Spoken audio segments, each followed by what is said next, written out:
Assalamualaikum warahmatullahi wabarakatuh.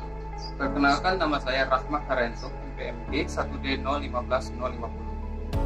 Pada kesempatan kali ini, saya akan melakukan presentasi seminar kerja praktek yang berjudul Sistem Pendingin Turbin with Bearing di PLTA-TES dengan dosen pembimbing yaitu Bapak Indra Agustian, STM. Sebelum kita memasuki materi, ada baiknya kita mengenal apa itu PLTA-TES.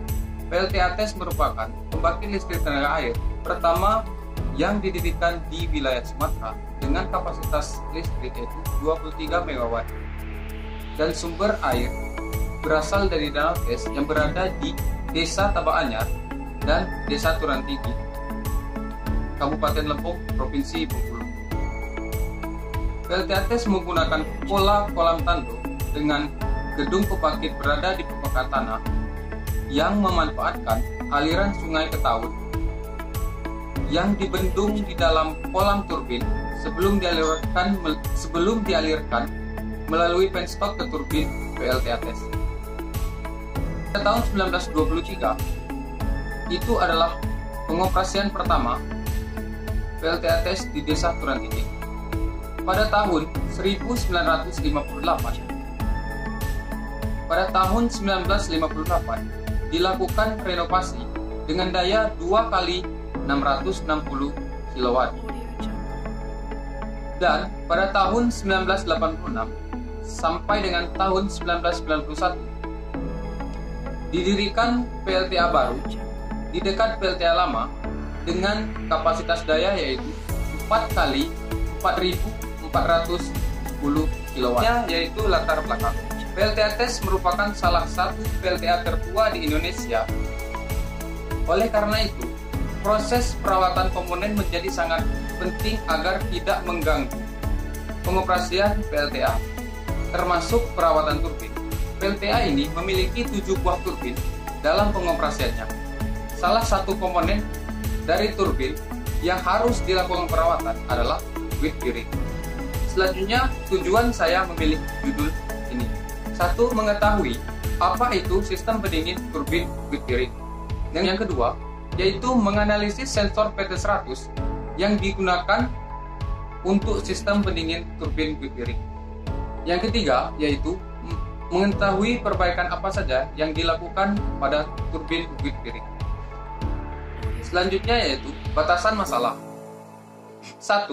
Hanya membahas sensor PT100 dan turbin with bearing. Yang kedua, hanya membahas gangguan pada pendingin turbin with bearing. Selanjutnya yaitu apa itu with bearing. Bearing dalam bahasa Indonesia berarti bantalan.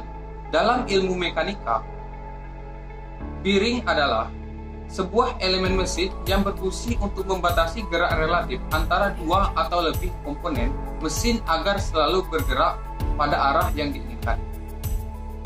Bearing menjaga poros atas sub agar selalu berputar terhadap sumbu porosnya, atau juga menjaga suatu komponen yang bergerak linear agar selalu berada pada jalurnya. Selanjutnya yaitu sensor PT100. Sensor PT100 termasuk golongan RTD atau Resistive Temperature Detector dengan koefisien suhu positif yang berarti nilai resistansinya naik seiring dengan naiknya suhu. PT100 terbuat dari logam platinum, oleh karenanya namanya diawali dengan PT.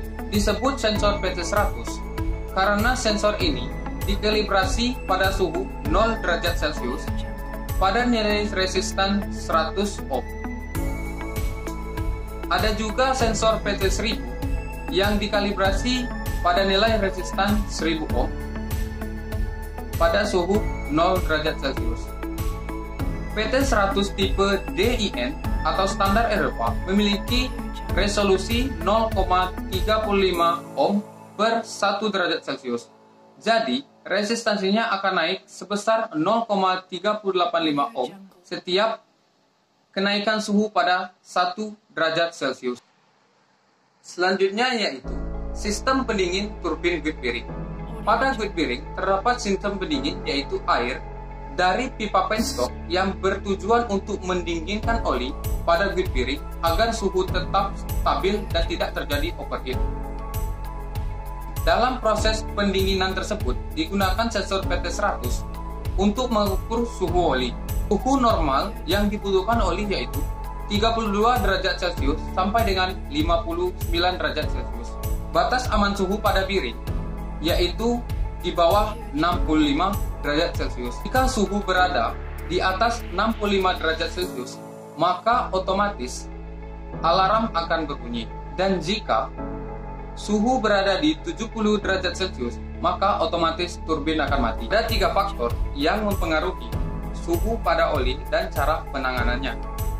Yang pertama yaitu kualitas air. Kualitas air sangat mempengaruhi suhu karena air adalah pendingin yang digunakan untuk mendinginkan oli. Jika suhu pada oli naik, maka sebaiknya dilakukan pengecekan pada pipa inflow dan pipa outflow. Untuk itu, sebaiknya dilakukan perawatan, yaitu membersihkan motor strainer pada pipa inflow. Yang kedua yaitu kualitas oli. Kualitas oli juga harus diperhatikan pada masalah ini. Oli harus selalu dilakukan pengecekan sebulan sekali. Mengetahui kualitas oli yang dipakai serta jumlah oli yang harus sesuai dengan standar yang telah ditentukan turbin good bearing, yaitu 80 liter oli. Yang ketiga yaitu tidak terpenuhinya air yang diperlukan. Jika air yang diperlukan tidak terpenuhi, maka good bearing akan cepat panas dan terjadi overheat. Untuk itu, harus dilakukan perawatan segera, yaitu dengan membersihkan motor strainer atau filter air. Selanjutnya yaitu perhitungan nilai tahanan. Resistant Thermal Detector atau RTD model matematis memiliki persamaan yaitu RT sama dengan R0 kali 1 plus alpha T, di mana R0 adalah tahanan konduktor pada temperatur awal, RT adalah tahanan konduktor pada temperatur, T adalah temperatur, alpha adalah nilai konstanta Platinum yaitu 0,00385. Berdasarkan persamaan sebelumnya, maka dapat dilakukan perhitungan, yaitu perhitungan nilai tahanan pada temperatur 45,08 derajat Celcius. Untuk itu didapatkan nilai yaitu sebesar 117,355 ohm. Setelah dilakukan perhitungan nilai tahanan dengan beberapa sampel data, suhu seperti perhitungan sebelumnya, maka didapatkan nilai dalam grafik seperti kan grafik perhitungan tahanan dapat dilihat bahwa semakin tinggi nilai temperatur, maka semakin tinggi nilai tahanannya. Berikutnya yaitu cara perbaikan atau perawatan. Perbaikan yang sering dilakukan pada turbin piring yaitu perbaikan ringan, seperti melakukan pengecekan pada jarak rotor dan bearing agar tetap standar. Yang terakhir yaitu kesimpulan. 1. Sistem pendingin turbin good bearing adalah sistem pendingin yang menggunakan air sebagai pendingin oli pada bearing agar tidak terjadi overheat. Yang kedua, berdasarkan grafik perhitungan tahanan dapat dilihat bahwa semakin tinggi nilai temperatur, maka semakin tinggi nilai tahanannya. Yang ketiga, perbaikan yang sering dilakukan pada turbin good bearing yaitu perbaikan ringan, seperti melakukan pengecekan pada rotor dan bearing agar tetap standar. Mungkin itu saja yang dapat saya sampaikan. Jika ada salah kata, saya mohon maaf. Pada Tuhan saya mohon ampun. Saya akhiri. Wabillahi taufiq wal hidayah. Wassalamualaikum warahmatullahi wabarakatuh.